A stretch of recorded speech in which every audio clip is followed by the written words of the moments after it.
fi hadhil wazwati lan ing dalam iki tahun garis miring tahun kelima dari hijrah nazalat turun atau temurun nazalat turun suratul munafikin opo surat al munafikin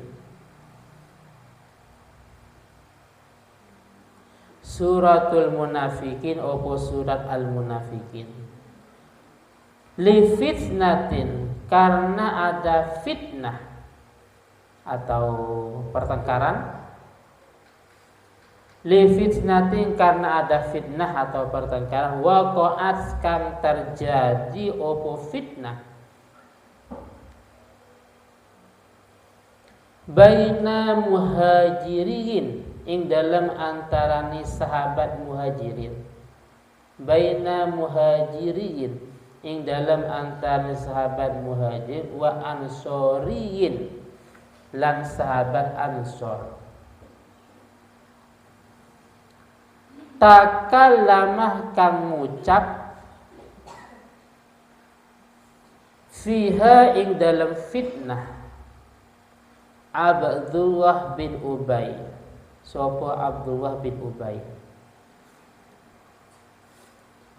al munafik kang munafik mengatakan bima kalawan perkara la yang bagi kang tidak pantas opoma la yang bagi yang tidak pantas opoma anil muslimina sangking piro-piro wong Islam anil muslimina sangking piro-piro wong Islam. Jadi ada sebuah adu domba dari Abdullah bin Ubay yang mana ini termasuk pelopor orang munafik. Abdullah bin Ubay bin Salul ini mengadu domba antara sahabat muhajirin dan sahabat ansor.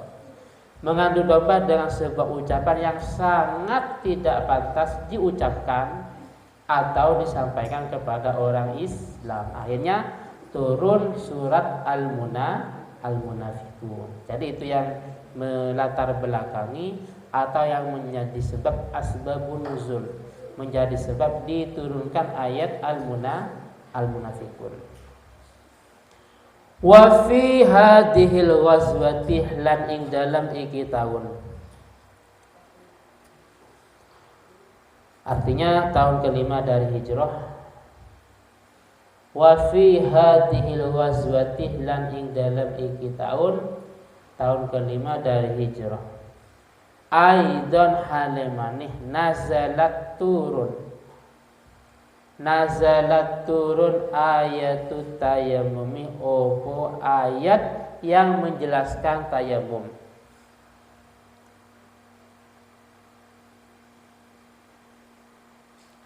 Nazalat turun ayatut tayammumi opo ayat yang menjelaskan tayammum. Dan juga ayat Al-Quran yang menjelaskan tayammum ini turun pada tahun berapa? Tahun kelima dan itu apa? Juga kejadian di perang. Ini wa fi hadil ghazwah ya. Berarti kejadian di perang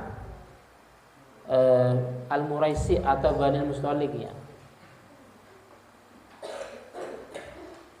Terus sekarang yang menyebabkan wasababuha utawi sebabnya nazalat ayatut tayammum wasababuha utawi sebabnya nazalat ayatut tayammum yang melatar belakangi turunnya ayat tentang tayammum itu anna iqdan itu sesungguhnya kalung yang dimiliki lisayyidah Aisyah yang dimiliki Siti Aisyah. Kalungnya Siti Aisyah radhiyallahu anha. Radhiya mugi-mugi ridha Allah subhanahu wa ta'ala anha saking Siti Aisyah. Kalungnya beliau fukidah itu hilang. Fukida itu hilang fa'agomah mongko leren atau turun atau istirahat sama saja. Faqamah mongko leren atau istirahat Rasulullah sapa Nabi Muhammad sallallahu alaihi wasallam. Wa ashabuhu lan piro-piro sahabat Nabi. Wa ashabuhu lan piro-piro sahabat Nabi. Yaltamisunahu golek sapa Nabi dan para sahabat atau mencari sapa Nabi dan para sahabat hu ing aqd dan atau kalung walaisah lan ora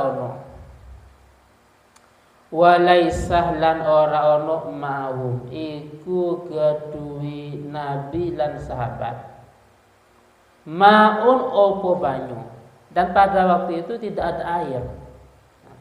Walaisah lan ora ono ma'hum iku beserta Nabi lan sahabat ma'un opo banyu. Akhirnya turun ayat fanazalat mongko turun ayatut tayammumi opo ayat yang menjelaskan tayamum. Fanazalat mongko turun ayatut tayammumi opo ayat yang menjelaskan tayamum. Faqalah mongko ngendika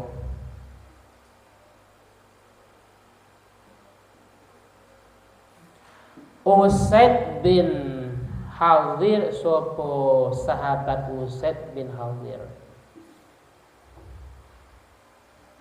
Usaid bin Hudzair mengatakan Usaid itu ahadun nuqabai, salah satu dari beberapa pimpinan sahabat Ansor. Ahadun nuqabai, salah satu sewaktu-waktu kitabnya ini dikumpulkan. Saya cek maknanya. Yang putra dikumpulkan ke Mas Maula. Kumpulkan. Terus dikasih nama. Contohnya Ahmad Rasha. Terus Ferdi umpamanya. Terus yang putri dikumpulkan ke Mbak Naila. Ini sewaktu-waktu ya. Nanti kapan-kapan nanti nunggu istihoroh ya. Nah, jadi yang merasa mungkin ada yang kurang lengkap sambil dilengkapi di kamar ketika ada waktu yang kosong ya. Besok kan hari Minggu nggak sekolah. Beliau mengatakan ma ing opo hada utawi iki nazalat ayatu tayammum bi awalih barakatikum kalawan awal barokai sira kabeh. Bi awalih barakatikum kalawan awal barokai sira kabeh. Ya ala Abi Bakrin, wahai keluarga Abu Bakar. Wahai keluarga Abu Bakar. Yes. Sekilas terjemahnya, pada tahun kelima juga ada sebuah tragedi, ada sebuah kejadian yang mana ayat Al-Quran yang menjelaskan tayamum yang kita amalkan ketika tidak memungkinkan untuk wudu itu diturunkan pada tahun yang kelima. Apa artinya? Sebelumnya nggak ada. Makanya tayamum itu adalah sebuah ibadah yang memang khusus keistimewaan yang dimiliki oleh umat Nabi Muhammad SAW. Adapun sebelumnya, mulai umatnya Nabi Isa sampai pada Nabi Adam itu nggak ada. Tidak ada ceritanya tayamum. Sering saya sampaikan dalam qaidah usul seperti ini. Syar'u man qablana laisa syar'an minna. Bahwasanya syariatnya umat-umat terdahulu itu tidak termasuk syariat kita sebagai umat Nabi Muhammad SAW ya. Jadi para nabi itu akidahnya sama, cuma syariatnya berbeda. Ada yang banyak yang berbeda ya. Sering saya sampaikan sebagaimana cara menghilangkan najis muwalladho ya. Di zamannya Nabi Musa caranya dengan cara dipotong tangannya. Jadi kalau tangan yang terkena jilatan anjing ya dipotong. Kalau baju yang terkena jilatan anjing ya harus digunting atau dibakar. Kalau leher ya dipotong. Cara mensucikan dari najis muwalladho. Begitu juga kalau lantai ya harus dibongkar, dibuang. Nah.